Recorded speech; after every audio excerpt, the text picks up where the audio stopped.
Ẹ káàsán, ẹ kálẹ́ gbogbo ọmọ Yorùbá níbi kíbi tẹ́ bá wà. Mo kàn fẹ́ sọ lórí fídíò tí Awíkókó ṣe tó invite Mrs. Aborode. Mo fẹ́ sọ bó ṣe ń lọ, ó tó ń ṣẹlẹ̀ ní tó ń lọ lọ́wọ́lọ́wọ́ báyìí. Ṣé rí Ọ̀jájá yẹn Adéyẹyẹ ẹni ìtàn Ògúnwùsì yẹn ọmọọṣẹ́ Tinubu ni níyẹn bẹ́ẹ̀ ń pè ní onírìnsà ọmọọṣẹ́ Tinubu ni. Sáìn ti pọ̀ tó yẹ káwa ọmọ Yorùbá ká ti gbọ́n pé ọmọọṣẹ́ Tinubu ni. Ẹ wò gbà kan táwọn èèyàn pariwo tí Tinubu ignore ẹ̀ kò gbọ́ràn sọ́ọ̀gẹ́ ẹ̀ lẹ́nu. Òun ni Tinubu ṣe yẹ̀yẹ́ ní gbòróngbà yẹn ìyẹn Adéyẹyẹ ẹni ìtàn Ògúnwùsì yẹn. Òun ló ṣe yẹ̀yẹ́ ní gbogbo ẹ̀ ọmọ ọ̀gá ẹ̀rí pé nígbà tó táwọn èèyàn tó ń bẹ̀rẹ̀ sí ní trouble àmì ìtàn attack Tinubu gbà ẹ̀ ó tó bẹ́ẹ̀ náà gbà pé kò it's not a man on his own, that's the point. Ẹni tó bá ti ní greedy conscience, ẹni tó bá mọ ọ̀gá ẹ̀ náà ẹ̀mẹ́ pé olórí burúkú èèyàn ní Tinubu náà. Bọ̀ mo kò fẹ́ bẹ̀rẹ̀ láti rọ Awíkókó òun náà ń lò nísìn pẹ̀lú federal government náà fẹ́ fi break Yorùbá nation. So tẹ bá rí interview tó ṣe yẹn plan work ni pẹ̀lú Mrs. Aborode, plan work ni set up tán fẹ́ lò ní 2022 ni mo sọ fún yín yẹn. Ariwo wọ́n yẹn máa tán kéèsì yẹn ràn wọ 2022 ọ̀nà iṣẹ́ yẹn náà rán Awíkókó ọ̀wọ́ ọ̀nà gbàṣẹ́ wà nù wọn. Ẹ mọ̀ kọ́nà ṣe rí Tinubu pẹ̀lú federal government wọ́n dẹ everybody bọ́n máa trap. Mo ti sọ pé wọ́n ná yàtì olórí bọ́n máa track Yorùbá down ni wọ́n náwó káàkiri everywhere. Gbogbo moment yẹn rí Gani Adams tó lọ bá àwọn refugee ní Italy tó ń ṣò yẹn àwọn tó kàn kọjá orí omi kan tó wọ Italy ni wọ́n lọ kó wọn jọ sínú yàrá gbogbo mo ṣàdìbò wọn ṣe rí mi fi yọ wọn bọ̀ tó yẹ kán wá lọ́gbọ́n pé àwọn tó ń gun orí omi kan tó wọ ìlú yẹn ilé wa ìlú yẹn ló wà kò sọ nǹkan wọn ṣẹ̀ṣẹ̀ wá ń bá wọn sìn pé bákan ìkíní kan ó yẹ kán mi mọ bó ṣe rí sàn tó ń morí pẹ̀lú Gani Adams ní Italy yẹn mo kàn pé ó dà pé ṣáwọn ilé ìgbádùn ṣá but that's not where I'm going to. Ọ̀rọ̀ ti yẹn létà ni. So Awíkókó tẹ́ ń wò yẹn wọ́n ti gbéṣẹ́ fún iṣẹ́ yẹn ló ń jẹ́ báyìí. Ó fẹ́ change narrative ń sìn kan tó fẹ́ lò fún nìyẹn that's the plan. Mo ti sọnù fídíò mi lásán pé àwọn kan wà tó ń fún wọn lọ́wọ́ bọ́n ṣe máa ń break organization bọ́n ṣe máa ń change àwọn narratives nǹkan tó bá ń ṣẹlẹ̀. Òun náà ń lo Awíkókó fún sìn òun ló ṣe invite Mrs. Aborode wá tẹ bá rí pé òun ló ń fọ̀rọ̀ sí woman ẹlẹ́nu set up ni kò dẹ̀ ju lẹ́yìn Adéyẹyẹ ẹni ìtàn Ògúnwùsì iṣẹ́ ènìyàn ìyẹn onírìnsà tẹ́ ń pè lọ́rìnsà òrìnsà kò ń ṣòrìṣà rárá ọ̀bàyéjẹ́ ni. People we have to say the truth. Ọ̀bàyéjẹ́ ni ọmọ irinṣẹ́ Tinubu ni ọba afẹ́tẹ̀yìn pariwo irinṣẹ́ Tinubu ni irinṣẹ́ Tinubu ni. Kò mọ̀ sọ pé Tinubu ó plant àwọn èèyàn tó máa lò fún future plan ẹ̀ fún presidency ló ṣe gbá àwọn Adéyẹyẹ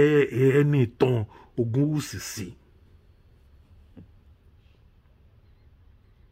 Tẹ̀bára àwọn ọba kéréjì gbogbo àbáyé gbogbo pátápátá wọn máa support òun ló kó wọn síbẹ̀ ayé Tinubu ni gbogbo wọn wá. Mo gbídìí fẹ́yìn babaláwo tẹ bá Tinubu ṣe oògùn yẹn ẹ̀rọ oògùn yẹn ṣe but mi wá fẹ́ fi yé yín pé oògùn yẹn ti já báyìí oògùn yẹn ò ní ṣiṣẹ́ oògùn yẹn ti já báyìí ẹ̀rọ oògùn yẹn ṣe tẹ kó gbogbo àwọn ọba everybody nílẹ̀ yọ ẹ̀rẹ̀ kò sábẹ́ Tinubu ti gọ́vnà gbogbo wọn pátá tó bá sọ kẹba wo bí tí àwọn tá à ń pè ń bàbá ibi tó ń ya olódò sí ibi tó rí wọn dọ́ọ̀lù dé wọ́n dẹ̀ tẹ̀lé èèyàn kan gbogbo yín èèyàn kan ká má rẹ̀ èèyàn kan tó máa ní pé ibi tá à ń lọ yóò dá kí ní tá à ń ṣe yóò dá gbogbo dẹ̀ kọrí síbi kan náà. Bọ̀tà gbọ́ pé Tinubu ń lo technique tó máa ń fi àwọn ọmọọṣẹ́ tó máa ń pààyàn kiri àwọn Wàsíù Àyìndé àti MC lọ tó máa ń lò tó máa fi lọ ń pààyàn tó dènà láìfà àwọn èèyàn wọ́n ní kan táwọn ọba yẹn bẹ̀ bọ̀ kó irọ́ ni kò ń ṣèyẹn làwọn ọba yẹn ń bẹ̀rù àwọn ọba yẹn àwọn balẹ̀ wọ́n bẹ̀bẹ̀ káwọn olùdọ́ba ni àwọn gan wọ́n lobby débẹ̀ ni but ara plan Tinubu náà ni ẹ lobby but ẹ máa serve ẹ. You want this, I will give you this. If you give me this, I will give you that. System Tinubu nìyẹn.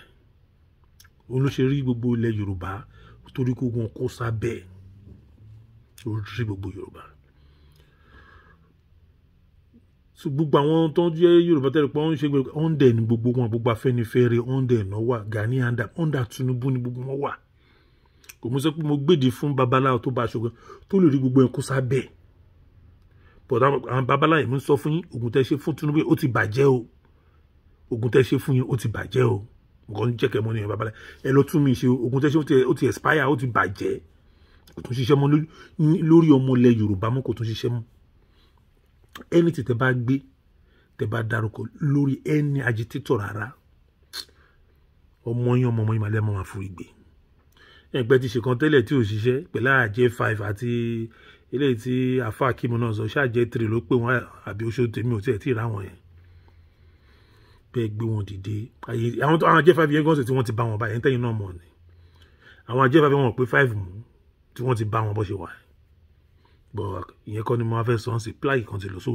ẹ̀tún múra. Ẹ̀mí pé Yorùbá sọ Ọlọ́run ló ń là kọjá kò ń ṣèyàn. Kò ń ṣèyàn Ọlọ́run ni ẹ̀rí. Ọlọ́run ẹ̀rí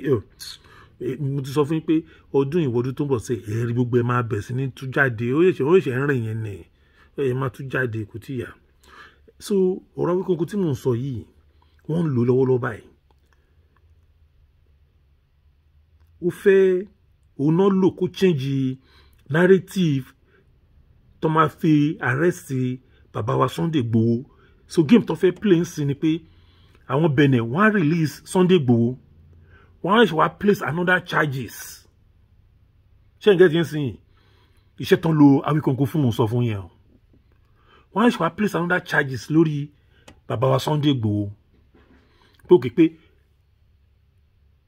Fúlàní kọ́ ló pa Aborode pé àwọn political kìíní ẹ̀ ṣé mo ní pé wọ́n dẹ̀ ní bẹ́yà máa bí PDP ló ń ṣe bàbá Sunday Igboho ọ̀nà wà ní PDP tẹ́lẹ̀ ṣé ti kẹ́ni so ibi géèmì so Awíkonko náà lò òní federal government ń lò sìn pẹ̀lú Ọ̀jájá Onírìṣà géèmù tán lò fún nìyẹn ó ti gbowó èmi wọn tó wọ́n ti promise many things bó ṣe wà yẹn iṣẹ́ owó ló ń ṣe báyìí so traitor ńlá kan ta ní nísìnyí yẹn ní Awíkonko mo fẹ́ sòtọ́ fún yín Onírìṣà iṣẹ́ tó Onírìṣà rán nìyẹn iṣẹ́ tó ń lò fún nìyẹn underground Gani Adams wà bẹ́ẹ̀ iṣẹ́ tó ń lo Awíkonko fún ni so ẹ máa wo tó máa fi di next year sìn wọ́n wá fẹ́ àbí yẹ wọ́n bẹ̀rẹ̀ sí ní change narrative situation yẹn kán lè fi rí bàbá wa Sunday probe iṣẹ́ t'Awíkonko ń ṣe fún wọn nìyẹn mo ń sọ fún from a reliable source narrative náà fẹ́ change báyìí oníṣẹ́ t'Awíkonko ń ṣe fún wọn báyìí òun ṣe invite a woman ẹ̀ wá sọ pé ṣèbí ìyàwó ẹ̀ náà àmọ̀ kan tí ó ń ṣẹlẹ̀ but ẹ bá wo pé kí ni pé géèmù ni Awíkonko gbogbo tó sọ ẹ̀rí pé kò bá kò tálè kò ṣe ó mú ọkẹ̀ dáadáa tó ń sọ pé nítorí Aborode tó kú ní Yorùbá agitation fi jáde no ibi tó ti bẹ̀rẹ̀ sí ní gbé gbára wọn nìyẹn géèmù tó ń play nìyẹn ibi tó ti gbé gbára wọn nìyẹn bàbá Sunday ti jáde before kan tó pa Aborode rárá nígbà tó ń jáde bí tí ẹ̀ náà pa Aborode náà fi lọ fún wọn ní wọ́n ní ibi tó ti ṣí nìyẹn so àwọn tó fún ẹ ní script tó kọ tó há sórí dáadáa ó ṣe bá mistake bẹ́ẹ̀ o lè rí bàbá Sunday Igboho o lè kó ṣẹ̀kẹ̀ṣẹ̀kẹ̀ sí lọ́wọ́ nǹkan tí ò ṣe o fẹ́ change narrative iṣẹ́ tí Ọ̀jájá Onírìṣà rán ẹ pẹ̀lú àwọn boys Gani Adams àti Gani Adams Tinubu ló ń ṣiṣẹ́ fún lọ́wọ́ báyìí oríṣiríṣi ọ̀nà mo sọ pé oríṣiríṣi ọ̀nà wọ́n fẹ́ block Yorùbá wọ́n tún rán wọn kó máa káàkiri gbogbo Europe káàkiri kó máa ṣe bí ìbàdàn kó wà Gani bẹ́ẹ̀ni tó wà important tó ní contact ẹ̀rí tó máa ya fọ́tò máa bọ́ bòyìnbó lọ́wọ́ kán lè yà ń gbogbo game tó ń play nìyẹn àwọn ẹ̀mí kọ́tà bọ́ọ̀sì wọn ṣe pé one of our àwọn ti parọ́ fún ìbọn yẹn pé one of our big king is coming from come and meet yẹn náà kàn wá àwọn ọmọ bí wọ́n ti lóyìnbó yẹn náà kàn wá bọ̀ so game tó ń play ni wọ́n play I have to tell you this thing they playing wọ́n try láti promote ara ẹ̀ pé òun wà important nílẹ̀ Yorùbá game tí Gani ń ṣe nìyẹn but ara game tí àwọn Tinubu ní kó máa ṣe nìyẹn so fẹ́ gain soul àwọn kọ̀ọ̀kan ní Europe àti America so ara wo iṣẹ́ tán fún ló ń ṣe lọ́wọ́ yìí ìyẹn Gani Adams tó ń lọ from one place ní Europe káàkiri game tiẹ̀ nìyẹn iṣẹ́ tó ń gbé but Awikonko òun ní iṣẹ́ tiẹ̀ ni pé kó change narrative tán bí lè máa mú bàbá wa Sunday Igboho ẹ máa wòran ibi tí game yẹn lọ mo sọ fún yẹn ibi tí game yẹn lọ òun náà ṣe lọ Awikonko so ti níye mílíọ̀nù kan ti promise ẹ̀ but máa já ẹ́ sí kíní gan Awikonko tẹ́ ń wò yẹn wọ́n ní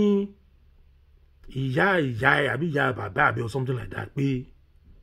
àwọn tó ń ta wàrà ni bàbá ẹ̀ ló fún lóyún àwọn tó ń ta wàrà tó máa kéré wàrà wá búlé yẹn ni ìyá ẹ̀ bóyá ìyá àbí bàbá yẹn kan náà méjì ló fi fún lóyún ló fi di aráàlú bẹ̀ yẹn òun ni ìyá ẹ̀ tó yẹ tó fi kún bí Awikonko kíní tó ń wò bí ẹlẹ́dẹ̀ yẹn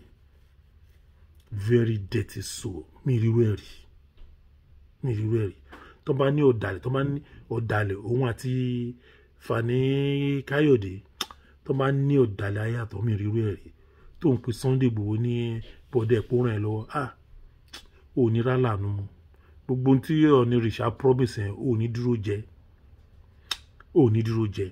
tó bá fún ẹ nǹkan tó ẹ̀ fún ẹ tó fi dípò sínú mọ́tò ẹ̀ ò ní lálàáfíà pẹ̀lú ẹ̀ because ìwọ ọ̀dàlẹ̀ ló ṣe yẹn ọ̀dàlẹ̀ ni ẹ̀ ìwọ náà fẹ́ lò tó fẹ́ fi change narrative géèmù tó ń lò ẹ̀ fún ní ìsìn nìyẹn ìwọ Awikonko géèmù tó ń lò ẹ̀ kókó change narrative pé kò kí n ṣe àwọn Fúlàní ló pa Aborode géèmù tó fẹ́ nǹkan tó fẹ́ yí lòun géèmù tó fẹ́ yí nìyẹn so wà ní pé àwọn pé kò ṣe fúnra pé àwọn politician ẹgbẹ́ ara wọn náà pa ṣẹ́gẹ́sì ṣe pé bàbá Sunday wẹ ara PDP ni so gbogbo game tẹ̀ ń play kan lè change game pé bàbá Sunday kan lọ jólè máa Fúlàní ẹ̀ for nothing but wọn kọ́ ló wà ń di wọn aráyè robe bàbá wa Sunday Igboho iṣẹ́ táwọn ìkókó iṣẹ́ tán gbé fún ni mò ń sọ fún yín yẹn ẹ̀yin Yorùbá ẹ dìde ẹ̀yin youth ẹ dìde má lajú yín sílẹ̀ wọ́n yí mọ́ yín lójú ẹ wake up iṣẹ́ tán fa Awikonko mò ń sọ fún yín yẹn iṣẹ́ tán ní kó ṣe nìyẹn so tán máa fi lè release bàbá Sunday Igboho tán máa jáde àwọn ọlọ́pàá wá rí arrest wọn again fún kéèsì yẹn fún kéèsì pé ọ̀rọ̀ pé ó lọ jólè àbí wọ́n pa wọ́n lé mẹ́mán Fúlàní yẹn kúrò ní gangan nǹkan géèmù tán lo Awikonko pé kó wá play lẹ́nu ẹ̀ ó ń tẹ́lẹ̀ náà ni o kí gbogbo yẹn kàn ti máa so bàtà àti fúlàgọ́ máa gbé kíní ẹ̀ jáde báyìí ẹ̀kọ́ rí pé kàn máa tá lé ni àwọn yẹn máa ní bẹ́ẹ̀ abẹ́ níbi abẹ́ ẹ̀kọ́ so wọ́n fẹ́ da gbogbo ẹ̀rù sí iṣẹ́ tán lo Awikonko fún mò ń sọ fún yín yẹn ẹ̀yin Yorùbá ẹ dìde ẹ̀yin youth ẹ dìde ó ti tó gẹ́ ẹ dìde ó ti tó gẹ́ ẹ dìde game tán lo Awikonko fún mo tún máa tún sọ wọ́n lò ó pé kó wá change narrative nǹkan tó ṣẹlẹ̀ ní Ìgangan pẹ̀lú Dr. Aborode òun náà ṣe gbé ìyàwó ẹ̀ náà Mrs. Aborode kò wá tó wá jẹ́yìn but ẹ lè máa mọ̀ tó fi tàn yín wá síbẹ̀ yẹn wá béèrè yẹn mo rí pé òun ló ń tún tọ̀rọ̀ síwájú kẹ́ lè sọ báyìí bí wàá mọ̀ bóyá mọ̀ ń pa ẹ̀ but tó bá jẹ́ bẹ́ẹ̀ ni ẹlẹ́dàá Sunday àdá fún yín o tó bá jẹ́ bẹ́ẹ̀ ni Mrs. Aborode ẹlẹ́dàá Sunday ẹlẹ́dàá gbogbo ọmọlẹ̀ Yorùbá àdá fún yín because àwọn òjá nítorí ọkọ yín àjá nítorí Aborode àti ń ṣe bàbá sọ́nà ti jáde fún Yorùbá nation kó torí pé tọkọ yín kàn tún ṣẹlẹ̀ lórí adúpẹ́pẹ́ láfi sọ pé ó tó gẹ́ politician àkókò pọ̀kọ̀ọ̀kan ṣe àti wà ń bẹ̀ tẹ́lẹ̀ táwọn àwọn politician ṣe pátipẹ́tipẹ́ ṣé ni ló ẹ̀ṣẹ̀ wà ń bẹ̀ ni mo kàn wò but mi ní bá sọ̀rọ̀ Mrs. Aborode much ju àwọn Awikonko tán gbéṣẹ́ yẹn fún èmi ẹ̀ pé òun ló rò mí bọ́nà ti fún yín náà ní ìkọ̀ọ̀kan ni pé wọ́n ti promise ṣe tó máa promise ní ọ̀kan lásán ẹ ti gbẹ̀gún jẹ ẹ ti jẹ èèwọ̀ Awikonko yẹn yín náà máa ń jẹ èèwọ̀ kiri ní tiẹ̀ ni máa ń jẹ èèwọ̀ kiri but báyìí gbọ́tàn ẹ̀rú bá wọ ẹ tẹ́ bá lọ wò tán ẹ̀ kò ń ṣọmọlẹ̀ Yorùbá gidi Yorùbá ojú gbà mí tì fún gbogbo wa akànlá gbọ́n ni Yorùbá ló gọ̀ jù Yorùbá àwa la rúpa gbọ́n jù pọ̀tà àwa la gọ̀ jù ó yẹ ká wá jí kúrò nídìí àgọ́ wa ká jí kúrò mo fẹ́ máa sọ díẹ̀ náà rò tẹ́ bá rí kò táwọn ọba yẹn ń ṣe àwọn tẹ́ ń pè ní elders yẹn ẹ̀yin yóò tó ẹ dìde ó ti tó ẹ dìde tẹ́ bá fẹ́ káyé yín rùn pátá àwọn ọba yìí wọ́n ti ń tà wá tipẹ́ àwọn ọba yìí wá jẹ́ débi tàwa kò ń ṣe Fúlàní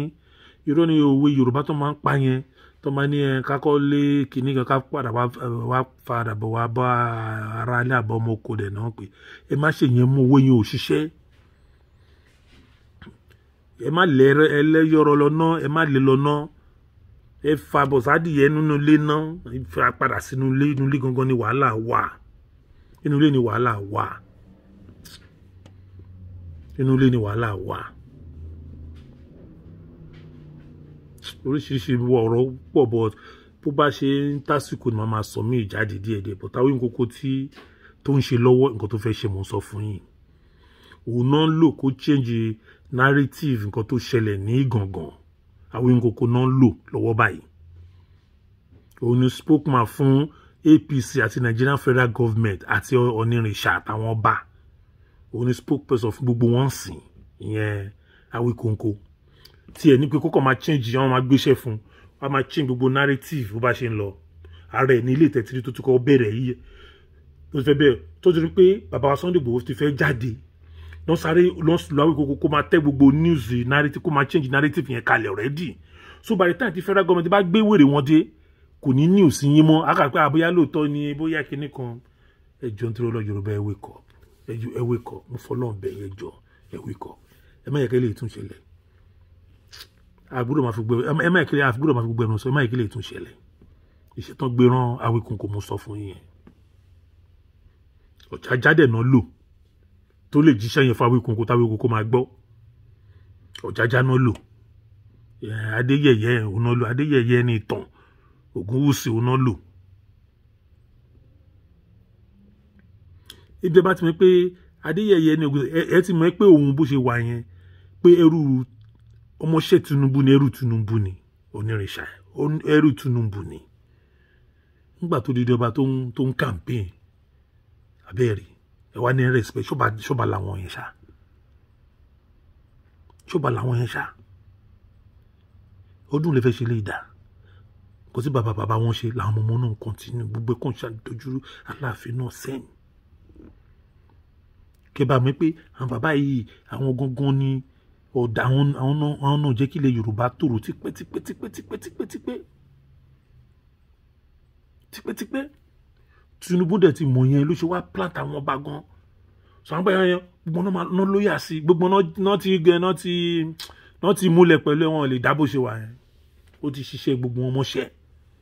gbogbo àwọn bàtà tẹ́yẹ Tinubu jẹ Ògúnwùsì ẹ ṣáà dé bó ṣe Tinubu ṣe yẹ̀yẹ́ in public náà pé wà á ti ta ni màá dìde kí ẹbẹ̀ àbí máa bẹ̀ lọ́wọ́ kẹ́ ẹ ṣáà bóyá yẹ̀yẹ́ kò lẹ́nu ẹni t'Ògúnwùsì ò lẹ́nu Ọ̀jájá ò lẹ́nu ẹ gbà bí ọmọọṣẹ́ Tinubu ni ọmọọṣẹ́ ẹ̀ ni ìbọn ló fi sí bẹ́ẹ̀ ọmọọṣẹ́ ẹ̀ ni Aláàfin ti jẹ́ ìkẹ́ ti ṣàn wálẹ̀ ó ti jẹ́ bóyá ń jẹ́ tiẹ̀ nìyẹn kò rí tẹ́nibọ́dì rò kókàn kóbìnrin tó lé bí nonsense man ni ẹ jẹ́ àsọ síbi tọ́rọ̀ wà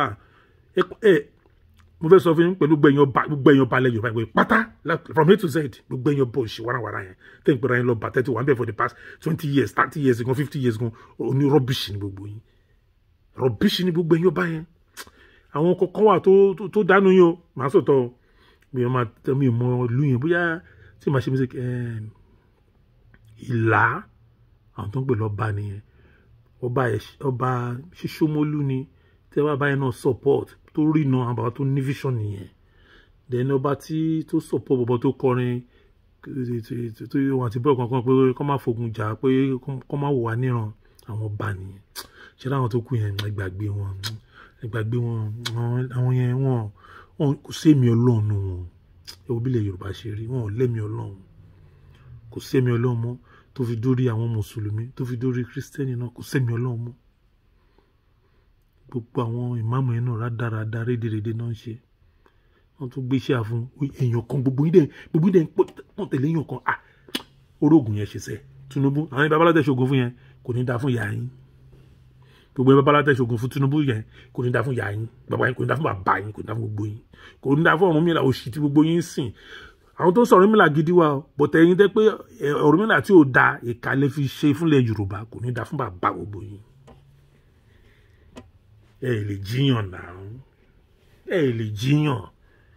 ẹni tẹ́ bá dẹ̀ fẹ́ pa tọ́nà bá fún yín ṣe ni ẹlòmíì ẹ̀dán bá ibẹ̀lẹ̀ ti dán tán ẹ̀dán ò lè máa dán tán ẹ̀dán ò lè máa dán tán gbogbo gara tẹ́ máa ń dẹ́rù bà ọmọ Yorùbá ó ti tó pẹ̀lú àwọn ogun dọ̀tí irọ́ tí gbogbo yín pa kò sí yàn kan mọ́ ẹbẹ̀ máa gbé kò sí yàn kan ẹ̀rọ jẹ́ tán nígi kan dìde ẹ̀rọ Aláàfin tó dìde lọ́wọ́ bẹ̀ ó dìde Aláàfin tó dìde lọ́wọ́ gi tán ní ó dìde dúró nígbà tó mẹ́ pé kò sí yàn kan mọ́ láàfin obìnrin ti pọ̀ jù gbogbo náà ti sá kọ́nsẹ́ẹ̀tì sí kọ́nsáàtì tàbí kí wọ́n ti apáta gbogbo sórí òrìṣà bẹ̀ kò sí yàn kan mọ́ láàfin ẹ̀tọ́ láàfin tó ẹ má jẹ́ kán fi gbogbo sàkámà ń jẹ tán lò yẹn kò sí yàn kan mọ́ ẹ̀wọ̀ ní òrìṣà tán máa wọ́ fún fi wà láì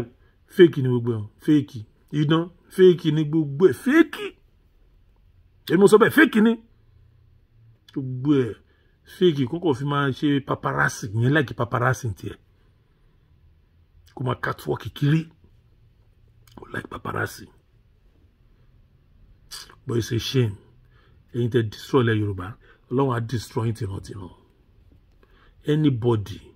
tó bá wà á di pé ká má gba Yorùbá nation irun ẹ̀ ó máa parẹ́ ni ẹ wá ní fàlàáfíà ṣì gbádùn ilẹ̀ Yorùbá yẹn tó bójú ilẹ̀ Yorùbá ẹ̀ ní fàlàáfíà gbádùn ẹ̀ because tẹ́ bá wòye ọmọ Yorùbá tó ń sunkún tó ń pa yín kékeré gbogbo ẹ̀ lọ́lọ́run gbọ́ mo sòtọ́ fún yín gbogbo ẹ̀ lọ́lọ́run gbọ́ shit ẹ jẹ́ mo sọ pé ẹ má pìtì ẹlòmíì tó bá dìbà ẹlòmíì àdìbà lílẹ̀ a máa fi ṣe yẹ̀yẹ́ ni kò ṣe yẹ̀yẹ́ but a máa fi gbọ́lọ̀ǹga á dàbí yẹ̀yẹ́ létí yín but a máa fi máa gbọ́lọ̀ǹga ni bí ó ṣe Ọlọ́run but Ọlọ́run á dẹ̀ fi rẹ̀ hàn pé sẹ́ẹ̀ àwọn ọmọ Yorùbá ẹ̀sẹ̀ ẹ̀yin ni kọ́kọ́ lọ́lọ́run dá sílẹ̀ bẹ́ẹ̀ òun dá àwọn lóríṣiríṣi síbẹ̀ bí nǹkan gbédè kan náà kádàrá Aláàfin kò papọ̀ mọ́ tèmi kádàrá onírìnṣọ́ pé kí wọ́n fẹ́ máa mú kádàrá tí everybody tán fẹ́ lò pọ̀ àti Tinubu fẹ́ lò kádàrá everybody kò possible ṣé ilé ayé nìyẹn àwọn ilé wọn ò ní bèrè olóhùn kankan ṣé ní mo tẹ máa sọ fún yín Yorùbá pé ẹ change culture mi náà culture tá à ń ṣe yìí àtàwọn tradition òfò tá à ń tẹ̀lé pé àwọn bàbá yóò ń ṣe yẹn ṣu níwọ̀n èèyàn burúkú ni wọ́n ẹ̀dẹ̀ ń tẹ̀lé èèyàn burúkú wọn ló sún wọn débi tá a wà yìí káná bàbá tí wọ́n ti kọ́ fún wọn ni kò ní rí báyìí ẹ má yẹ ká náà tó wá gbà fún wọn ẹ má jà gbà kò possible ẹja lé wọn kọ́ kúrò ní ìdọ́ba mọ́lẹ̀ Yorùbá mo ti ń sọ yẹn mo ti ń sọ náà fídíò mi tẹ́lẹ̀ pé ní ìdọ́ba mọ́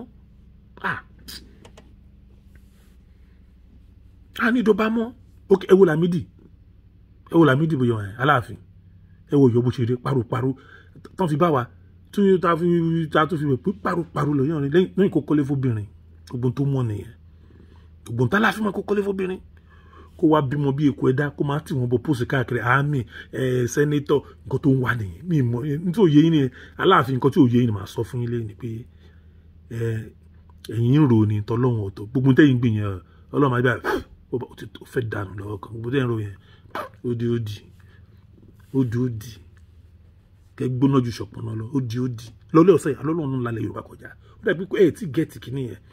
ẹ̀ lè rí sáìn ẹ̀ because Ọlọ́run fẹ́ kẹ parun bíi ti Fáráò ni Ọlọ́run fẹ́ kí gbogbo yín parun bíi ti Fáráò ni nǹkan tó dẹ̀ máa ṣẹlẹ̀ nìyẹn gbogbo yín máa parun bíi ti Fáráò ni gbogbo yín pátá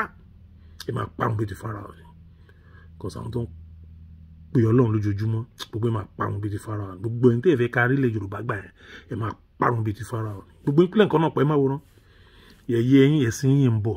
mo ti sọ nínú fídíò gbọ́dọ̀ Ọlọ́run fẹ́ fi ṣẹ̀sìn ẹ bá ṣẹ̀sìn àwọn èèyàn wa tara yín gbọ́ Ọlọ́run gbọ́ pé lóòótọ́ lọ́lọ́run wà ẹ̀sìn tó lọ́ máa fi ń ṣe nìyẹn nǹkan tó máa ṣẹlẹ̀ mọ́ sọ ẹ̀kọ́ kalẹ̀ ẹ̀sìn tó lọ́ máa fi ṣe ẹ wá wúrí àwọn èèyàn wa rí pé sí o ní báyìí àwọn tara abẹ nǹkan tó ń rí yẹn wọ́n máa tara abẹ máa sin Ọlọ́run pé Ọlọ́run nìkan ló bá kò sẹ́lòmíì ní gbogbo ẹ̀yin ọba dára tẹ pẹ̀lú ayé lọ́ba ẹ̀yin ṣọba rárá yan rán gbogbo yín látòrí dé sálẹ̀ then Tinubu tí gbogbo yín tẹ̀lé mo ní tẹ́wọ́n mi tún sọ bàbá ẹni tó ṣoògùn fún Tinubu yẹn ó try ó dẹ̀ kó gbogbo yín mọ̀ yóò dẹ̀ torí gbogbo yín bàbá pátá kò wá sẹ́ni tó rí iná wọ́n da afọ́jú tó ń fa afọ́jú tó mọ afọ́jú ẹgbẹ́ rìn ní gbogbo ilẹ̀ Yorùbá wá dà àwọn ọmọ wa di rádaràdà yín wá ń rò pé ayé ọmọ ti yàn dà pẹ̀lú ògo Ọlọ́run sí tọmọtọmọ lẹ máa parẹ́ bí ti Fáráò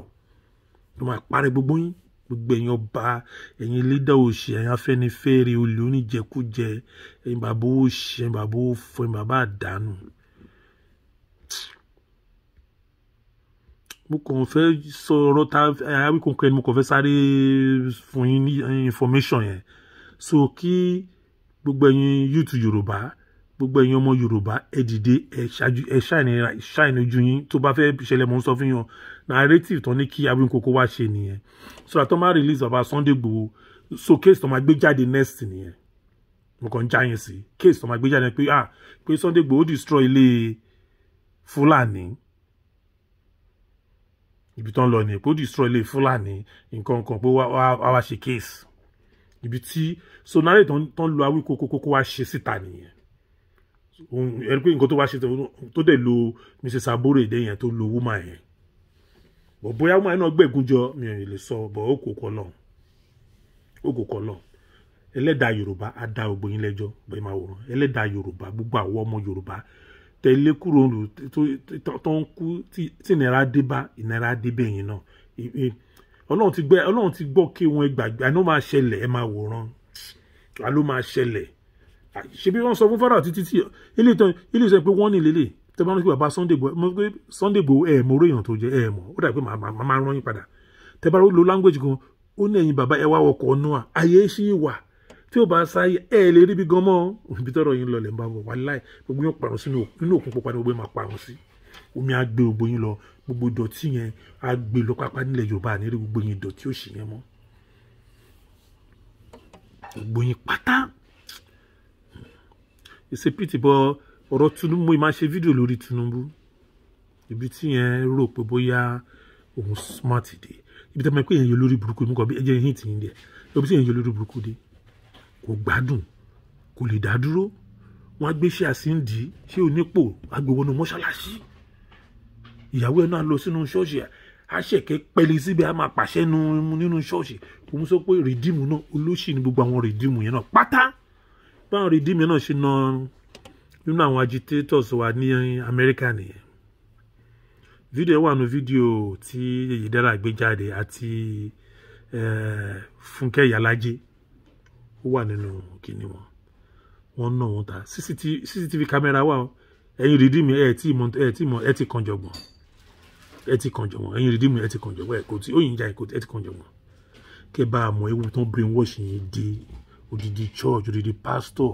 ṣe rí pé èṣù náà ń sìn ní gbogbo wọn bẹ́ẹ̀ gbogbo mọ̀kúnnù ní gbogbo tán fi dìde o gbogbo wọn lọ kó sí sùt olórí burúkú wọn náà ń pera wọn pastor ṣé ìyún pastor ok ẹ wo gbogbo product redeem ara product wọn ni tí mo náà àwọn agitators ní US o product wọn náà ni Ọ̀ṣínbàjò yín olè yẹn náà redeem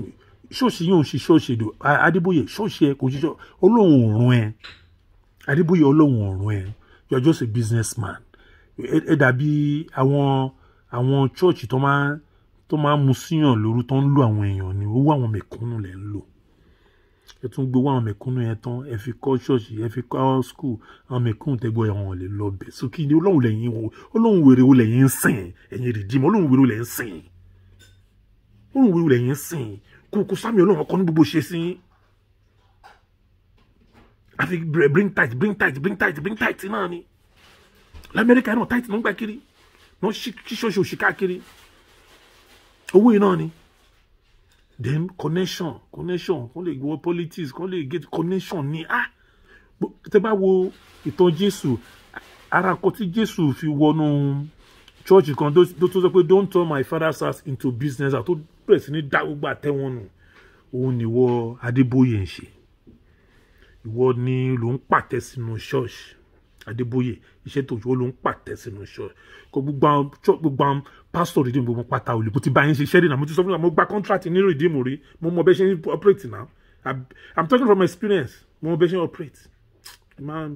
mi rẹ́dà ti máa sọ yẹn sí ṣé n kẹ́tí sìn èṣù ní ẹ̀sìn ọlọ́run gbogbo bóyá sọ lọ́n kọ́ ni ẹ̀ ṣe wà bóyá sọ lọ́n kọ́ yẹn èṣù ní ẹ̀ ń fi ọlọ́run bojú but inú yín ọ̀tọ̀ níbi tí inú yín wà business lẹ́ ń ṣe Adébóyè you are doing business òun náà ń wá wàá rí pé ó yẹ kó ti kúrò ní redeem kó yẹ kó ti resign ó fẹ́ resign òun náà fẹ́ gbé lọ́mọ ẹ lọ́wọ́ òun náà ń wá ètí sọ pé gbogbo nǹkan tó wà ní Bible pátá tí Jésù lòdì sí òun ni wọ Adébóyè yìí ń ṣe ìwà tó yẹ dépò òun lèmi ẹ̀mí méjì mo ti bá ṣiṣẹ́ rí mo ti sọ ní fídíò ẹ̀mí méjì mo bá ṣiṣẹ́ rí mi bá Oyèdépò mo bá ṣiṣẹ́ tí yẹn pẹ́ bí almost 2 or 3 months mo bá yẹn ṣe dáadáa mo sọ fún mi fẹ́ máa padà sọ story yẹn mọ́jà rẹ̀ oye ìwọ náà mo ti bá wọn náà pàṣẹ nínú winners tó ń la gbogbo gọ́tà ṣe gbogbo canal yín ibi tẹ́tí kọ́kọ́tà tẹ́tí ń talé fáwọn tó bá fẹ́ ra tó bá jára redeem tẹ́ ń talé fún wọn ṣe bẹ́ẹ̀ náà làwọn pásẹ̀ náà tó ń bá wọn ẹ wo redeem mo kò tí yà ni but ilé ìtẹ́ ṣe ní US yẹn ara àwọn members wa tẹ̀nà yẹn ẹ kàn dínú yọ lórí ilé ìtẹ́ ṣe yẹn àtẹ̀yìn pásọ̀ ewu pásọ̀ redeem bíi o sọ pé redeem Adébóyè òun àti Tinubu bákan náà tọ́ọ̀gì ní gbogbo àwọn pásọ̀ wọn tọ́ọ̀gì làwọn redeem tọ́ọ̀gì ni wọ́n náà yá ti sí ọlá àfi kẹ́kọ̀ọ́ kẹ́pọ̀ lọ́bẹ̀ ni o tọ́ọ̀gì ní àwọn pásọ̀ redeem àwọn náà ọ̀ràn yàn wọ́n lè gúnyàn lọ́bẹ̀ wọ́n lè pààyàn bákan náà ni àwọn pásọ̀ yẹn tán lùyàn nínú ṣọ́ọ̀ṣì tán bọ̀ tán rí ọ̀rùn kú bí kò sí kámẹ́rà wọ́n bẹ̀rẹ̀ sí nínú yàn láti pé CCTV kámẹ́rà wà ń ta wọ́n yìí máa wọ bọ́ta fún yín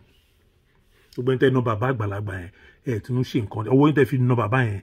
ẹni tẹ́ fẹ́ ọkàn tẹ́ fi ná bàbá yẹn tún fi ṣe nǹkan rí mọ́ láyé tún fi ṣe nǹkan rí tẹ́ fi lè lọ́nà ẹgbẹ́ Yorùbá Nation in Diaspora mega rally àwọn group wọn lẹ lọ́nà tẹ́ ṣe yẹn sẹ́ ọwọ́ yín ẹ̀ ní fi ṣe nǹkan rí gbogbo yín pásítọ̀ gbogbo yín pátá gbogbo ẹ̀ ní fi ṣe nǹkan rí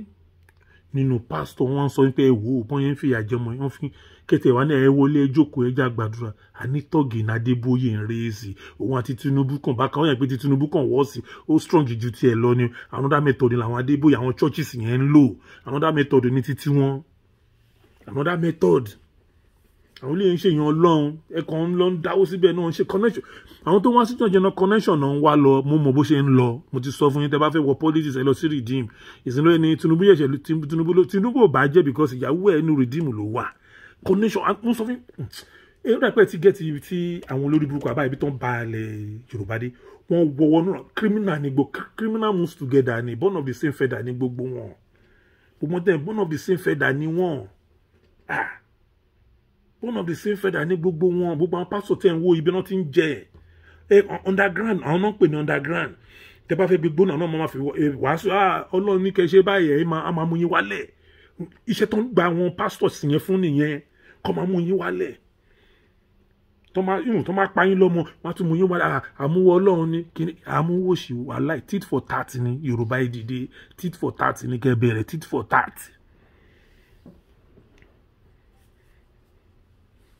Tit for tat. Ẹ má jẹ́ kó máa fi gbogbo wàásù róòṣì òun náà fi ń destroy ilẹ̀ Yorùbá. Wọ́n jẹ́ káwọn translate Bible yẹn the exact way nǹkan tó wà ní Bible eléyìí tó máa sùtù rubbish tẹ́ ń sọ tẹ́ máa fi manipulate ọmọ Yorùbá òun lè máa ń sọ lẹ́nu tẹ́ máa fi gbogbo lọ́wọ́ wọn ẹni tó bá fi 1000 sí owó àdé double bó ló ti ń di double bó ti ń di dọ́bù tó òṣìṣẹ́ ẹ̀yin lẹ́yìn káwọn ọmọ ẹ̀ náà kan lọ máa jalè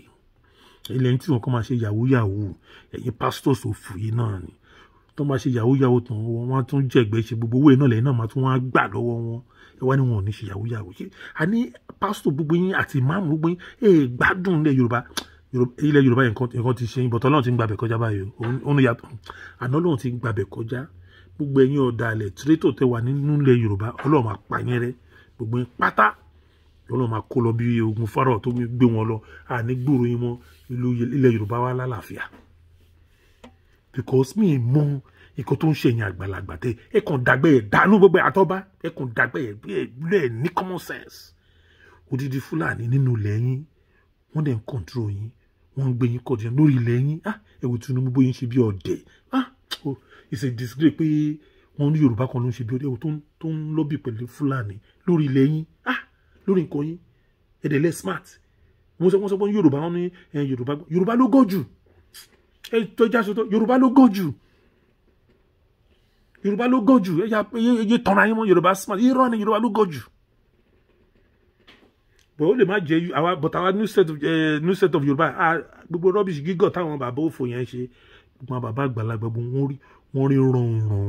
wọ́n kàn lówó lọ́wọ́ owó hàn lára wọn náà wọ́n jáyé wọ́n bẹ̀rẹ̀ sí ní kọ́ ọmọ yéèké wọn náà bá sùn àwọn ọmọ èṣù àwọn bàbá àdánù àwọn tó ń mọ Ọlọ́run àwọn tó lọ́wọ́ sí ilé ayé wọn tó ń rò pé àwọn ṣayé wọ́n lójú ara wọn ti kó ságbádá white wọ́n máa fẹ́yìn gbò eléyìí onírìṣà a máa lọ obìnrin náà máa fojú kọ́ káàkiri bóyá wọ́n máa wò káàkiri fídíò kan náà wà kò tí ì yá ni sórí ìwọ Ọ̀jájá if you don't take time anyway also don't take time cause you are just you ó ń ṣọba I will tell you the truth Tinubu just put you there for his own purpose and that's what you are doing now tó ń lọ Awíkóńkó gbogbo narrative tẹ̀ ń ṣe yẹn ojú yẹn ajá ẹ gbà pé Ọlọ́run ló ń wà lẹ́yìn Yorùbá lọ́wọ́ Ọlọ́run ló wà lẹ́yìn Yorùbá kò ń ṣe ẹyin kò ń ṣe gbogbo agbárí tí Tinubu máa ń gbọ́n smart yẹn kò ẹ tí ọ bó ṣe rí ẹ wo Tinubu ṣe rí ẹ wo eyín ẹ̀yàmàyàmà owó hàn lára ẹ̀ wọ́n dẹ̀ ń pè ní mílíọ̀nì àbí bílíọ̀nì owó hàn lára ẹ̀ bó ṣe rí náà ẹ wo Tinubu ṣe rí owó hàn lára orí yàmàyàmà orí jàbàjàbà pẹ̀pẹ́ ká ti pọ̀ jù ẹ̀ṣẹ̀ ti pọ̀ jù wọ́n ti pa ti pọ̀ jù ẹ rí pé kò ní peace ẹ rí pé Tinubu ní peace mo fẹ́ kẹ́ fojú bọ́bọ́ yóò ní peace yóò bóyá ṣe kò lè gbọ́ bí Fáráò ṣe tán sọmọ tí ò gbọ́ náà bó ṣe máa parun ni ó máa parun pẹ̀lú àwọn ọba òṣì tó kójọ yìí pẹ̀lú gbogbo àwọn gọ́vnà olórí burúkú òṣì tó kójọ gbogbo ẹjọ́ máa parun pọ̀ ni let my people go gbọ́ ó dà pé ẹ ti gbọ́ slang yẹn let my people go à ń lọ lélẹ̀ṣẹ̀ Yorùbá nation máa dúró à ń lọ ó dà pé ẹ ti get ẹ bàbá sọ́nà ti sọ ẹ wá wọkọ̀ noah wọ́ ẹ̀tìyìn báyìí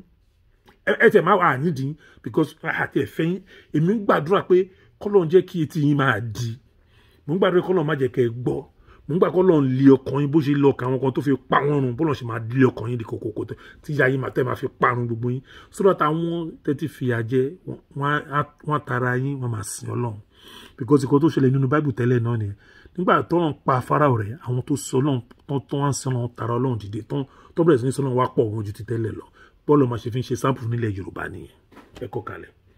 mi ní sọ jù báyìí lọ eléyìí tó kù tí máa ti rí ẹni ọ̀dà tí mo ní topic lórí Tinubu bọ̀ mi ti wà nígbà mo wo fídíò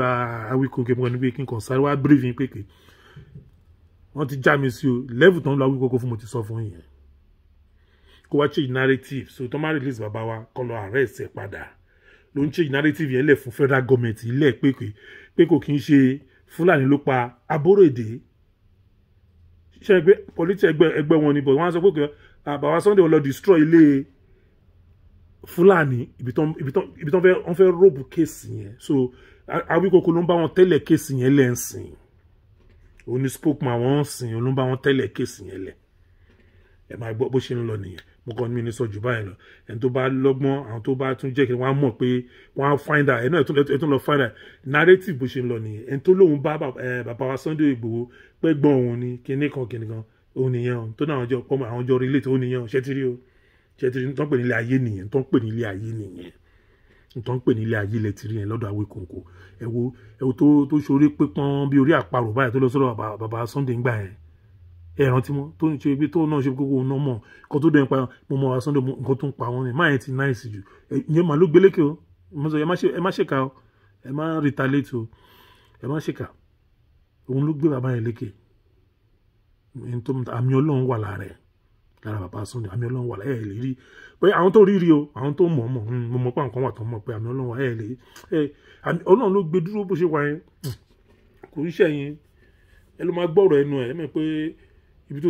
Ọlọ́run ti fara hàn Ọlọ́run ti fi ẹrẹ̀ hàn bàbá wa Sunday Igboho mi ní tọ́mọ̀ sọ fún yín ṣẹlẹ̀ mọ́sán iná àwọn jíjọ́ tẹ́wọ́ iná tọ́lọ́run ti fara hàn wà nínú bọ̀ tí n bá tún bẹ̀rẹ̀ sẹ́ wọ́n á ní mò ń ṣàìdẹ̀ nìkan bọ̀ mi ẹja filẹ̀ Ọlọ́run á tún fi hàn Ọlọ́run fi hàn already ànídìíká Ọlọ́run ti fi hàn already ó máa tún fi hàn jù wọn mo dẹ̀ ń bẹ àwọn èèyàn we need more agitators we need more agitators ibi tẹ́ bá ti lè jáde ẹ jáde we need more agitators ẹ̀yin Yorùbá ta kò sí àwọn agitator tó máa lọ máa gbá tó máa agitate kan lè máa fún wọn ní bribe bí tàwọn kan agitator kan ta mọ̀ wọn tó pé owó náà ń gbà lẹ́yìn òun ọmọ wọ́n ṣe fẹ́ sọ pé àwọn ò ṣe Yorùbá nation wọ́n á gba wájú wọ́n á gbẹ̀yìn wọ́n sọ Yorùbá dẹ̀ wọ́n ti sọ fún wọn náà pé bọ̀tì nǹkan pé mi ì lè dídí kúrò sí o màá máa sọ Yorùbá díẹ̀ o tí máa sọ Yorùbá díẹ̀ màá kàn tún sọgbọ́n mi ní tẹnumọ́ bí mo ṣe ń tẹnumọ́ bí tẹ́lẹ̀ àwọn agitator kan wáyé pé wọn sọ̀rọ̀ mọ́ bí ti tẹ́lẹ̀ ló ń já yín sí àwọn agitator kan wọn sọ bóyá máa ń fẹ̀ fún tẹ́lẹ̀ tó máa ranjú gbọ́n tá fẹ̀ fún tá ranjú bọ̀n ẹ̀rí pé wọ́n mẹ́lò lọ́wọ́ tàwa ẹ̀ kò sọ wọn mọ bí tán fẹ́ gbégbà wọlé bọ̀tàwí koko yẹn bí pé òun láyà ó rí pé òun yan wọ́n ti fún ní security wọ́n ti promise ẹ̀gan ọkọ̀ ẹ̀ balẹ̀ ń sìn ó ju pé yes òun ti ní àwọn supporter ó dàbí bí MC ilé ọmọ ṣe máa ń kí wọn lápẹ́ kò sí tó máa ń kí àwọn tó máa ti settle wọn tó bá yẹ pé kò sí ìhàn kan pé Tinubu ní pé ẹ má fọ ọkọ̀ wà báyìí ó ti mọ̀ pé òun sì dẹ́ ṣẹ́rí DSS Tinubu ló ń control mi kò sípò ló ń control DSS àwọn federal government fún wọn ní authority pé nǹkan tí àwọn people yẹn àwọn leader Yorùbá yẹn bá sọ tó máa fẹ́ lo DSS fún ni kó máa lò yes kó máa lò because tẹ́ bá wo bí èèyàn ṣe bí àwọn DSS máa wá sí odidi state kan tí governor bẹ́ẹ̀ máa lóhùn ọmọ mo kàn fi ẹ̀ẹ́dì point yẹn mu tí governor bẹ́ẹ̀ máa lóhùn ọmọ so wọ́n jọ dì ní èmi sọ fún system tó ń lò nìyẹn so nígbà tó ń rí pé ariwo wá pọ̀ so wọ́n fi lo DSS náwọn tẹ́yìn ń pè ń bàbá yín àtàwọn ọba yín àtàwọn leader wọn náà lò náà fi ń suppress Yorùbá báyìí wọn náà ń lò pẹ̀lú àwọn boys táùtù àtọ́gì ẹ̀yẹn àwọn MC Olúọmọ Wàsíù Àyìndé gbogbo wọn yẹn àwọn fi ń kọ́ tọ́mi ṣe ní nígbà tó ní 19 pé kán jáde tó bá jáde wọn máa pa wọn ò ní jáde tó bá jáde oníjáde rú ẹ lẹ́ẹ̀kejì wọ́n ti kó jìnnìjìnnì wọ́n ń suppress ọmọ Yorùbá but Ọlọ́run sọ pé I mean it's time now Yorùbá will be free just in short time ẹ má wòran in short time Yorùbá nation will be free mo dẹ̀ fẹ́ kí Professor Akintoye ẹ ṣe gan mo gbọ́ mẹ́sẹ̀gì inú gbogbo èèyàn dùn inú èmi gan dùn mọ́ pé yes bàbá nìyẹn kò sí àwọn olórí burúkú ọba àwọn bàbá òṣì àwọn Afẹ́nifẹ́re àwọn olórí burúkú lídà tó kóra wọn jọ tán rò pé àwọn orílẹ̀ ayé wọn torí wọ́n rò pé owó ní gbogbo ilé ayé n tó jowó lọ pọ̀ but yẹn ń jẹ yẹn kan lọ́nà ṣẹ́ni gbogbo wọn ẹ má rò pé wọ́n gbádùn agbẹ́dọ̀ lẹ́kan rí agbádùn tó wò ń tó ń jọ wọn lábẹ́ ó jọ agbádùn yẹn lọ́kàn bó ṣẹ́ lẹ́lẹ́ ní ti ẹ̀ tó máa ti rí kámẹ́rà máa pàwọn làwọn irọ́ ni kò sí nǹkan bẹ̀ tó bá dalẹ̀ lè tó ń pa yín kékeré ó pọ̀ jù náà mo sọ fún yín but ìmúlẹ̀ tán ti mú kò jẹ́ kàn mọ́ bí tán máa sá sí mọ́ bí tán dẹ̀ máa parun sí náà Ọlọ́run ní jẹ́ kẹ́ gbọ́ Ọlọ́run ní dáríjì yẹn kẹ́ lè parun so that àwọn tó kù wọ́n lè rí wọ́n lè fi ṣe sáàmù pé yes Ọlọ́run wà k'Ọlọ́run fi ṣe sáàmù bí bóyá ti fárabọ̀ nù mí tí gbogbo àwọn tó kù lẹ́yìn yẹn tó kù sí Egypt ń gbà gbogbo náà pé lóòótọ́ lọ́lọ́run wà tí gbogbo yí padà tó ń sọ Ọlọ́run dé ní ilé ní lọ́ fi ń sọ Ọlọ́run dé ní ilé nìyẹn bọ́lọ̀ ṣe máa ń fi sáàmù fílẹ̀ Yorùbá nìyẹn. ní ní sọ jù báyẹn lọ màá tún kọ̀ntínú lórí pọ́ìntì kan bọ̀ kò tí ì yá màá já mi ráyè nsìn ẹ ṣe gan ẹ má bínú pé